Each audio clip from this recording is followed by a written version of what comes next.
오늘은 내년 2025년부터 달라지는 것들을 빠르게 정리해 드리려고 하는데요. 주 7일 택배 배송, 아이폰 찾기 서비스, 육아휴직급여 500만 원 인상 등 다양한 내용들이 있습니다. 영상으로 확인하시고요. 시청하시면서 좋아요만 한번 꾹 눌러주세요. 구독, 좋아요, 알림 설정 콕콕. 안녕하세요. 생활 속 유용한 정보 희망지기입니다. 첫 번째, CJ 택배가 주 7일 배송 시스템을 운영합니다. CJ 대한통운 택배 많이 이용하시죠? 내년부터 CJ 대한통운은 일요일과 공휴일을 포함하여 주 7일 언제든 택배를 받을 수 있는 배송 서비스를 시작한다고 합니다. 오늘 주문을 해도 내일 바로 배송되는 장점 때문에 현재 쿠팡의 로켓 배송을 이용하시는 분들 많은데요. 이미 휴일도 상시 배송이 이루어지는 쿠팡, 주 7일 배송을 예정한 CJ 대한통운의 영향인지 한진택배도 주 7일 배송에 대해 긍정적으로 검토하겠다는 입장인데요. 소비자들의 입장에서는 매우 편리해질 것 같습니다. 두 번째, 육아휴직 강화입니다. 저출산 문제가 심각해지고 있는 요즘, 내년부터는 육아휴직과 관련하여 지원이 확대되는데요. 현재 육아휴직 급여는 월 150만 원이고 이 중 25%는 복귀 6개월 뒤에 지급하고 있습니다. 2025년부터는 월 최대 250만 원까지 지원하고 사후 지급 없이 육아휴직 기간 중 전액을 지급한다고 합니다. 만약 육아휴직을 12개월 사용할 경우 전체 급여액 총 1,800만 원에서 2,310만 원으로 510만 원 증가하게 되고요. 한부모 근로자의 경우 첫 3개월 육아휴직 급여가 현행 250만 원에서 월 300만 원으로 상향됩니다. 또한 2025년부터 육아휴직 기간이 기존 1년에서 1년 6개월로 연장되고 배우자의 출산 휴가도 기존 10일에서 20일로 2배 늘어나는데요. 육아와 일을 병행하며 아이를 키우는 많은 부모님들께 큰 도움이 될 듯합니다. 세 번째, 신생아 특례대출 소득 여건이 완화됩니다. 요즘 집값 정말 비싸죠. 신생아 특례대출은 신청일 기준 2년 이내에 출산을 한 무주택 가구나 한가구 주택 가구에게 낮은 금리로 주택자금을 대출해주는 제도입니다. 비교적 낮은 금리라 이용하려고 해도 소득 조건에서 탈락하셨던 분들 많으셨을 텐데요. 저출생 극복 대책의 일환으로 신생아 특례대출 소득 요건이 추가로 완화되어 2025년부터 2027년 사이에 출산한 가구라면 연소득 2억 5천만 원까지 신생아 특례대출을 받을 수 있게 됩니다. 또한 대출 기간에 추가 출산을 한 경우 현재 0.2% 우대금리가 0.4%까지 확대되니 참고하시기 바랍니다. 네 번째, 디지털 교과서 도입입니다.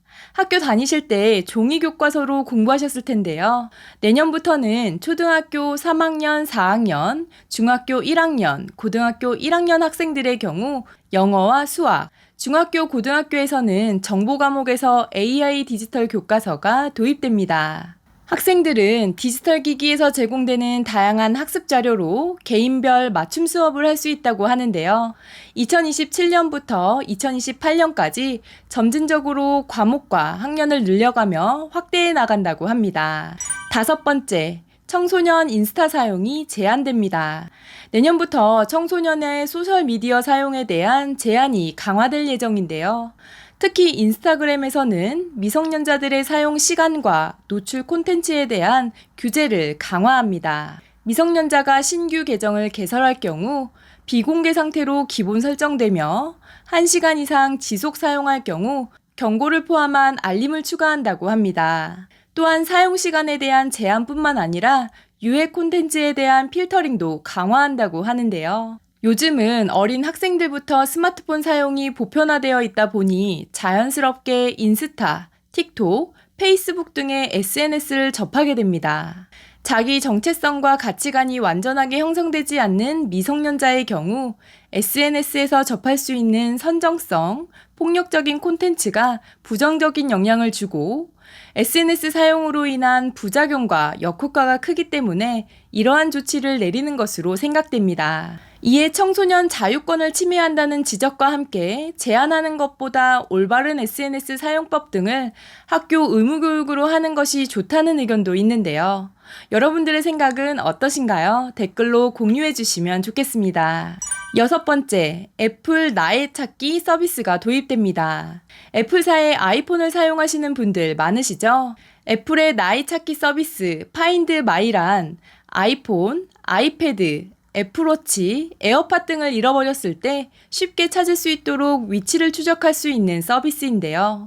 기기 전원이 꺼져 있어도 분실한 기기를 지도에서 바로 확인하고 근처에 다가가면 소리가 울려 쉽게 찾을 수 있습니다.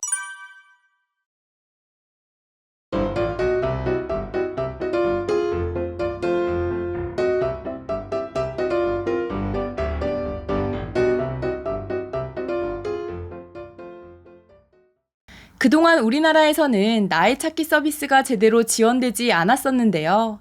과거 국회의 국민동의 청원에 이 서비스를 도입해달라는 내용으로 청원이 올라오기도 했는데 9,000명이 넘는 사람들의 지지를 받기도 했습니다. 이에 2025년부터는 정식으로 한국에서도 애플 나의 찾기 기능을 이용할 수 있다고 하니 필요하실 때 활용하시면 좋을 것 같습니다. 이번 영상이 조금이라도 도움이 되셨다면 구독, 좋아요, 알림 설정 눌러주세요. 감사합니다.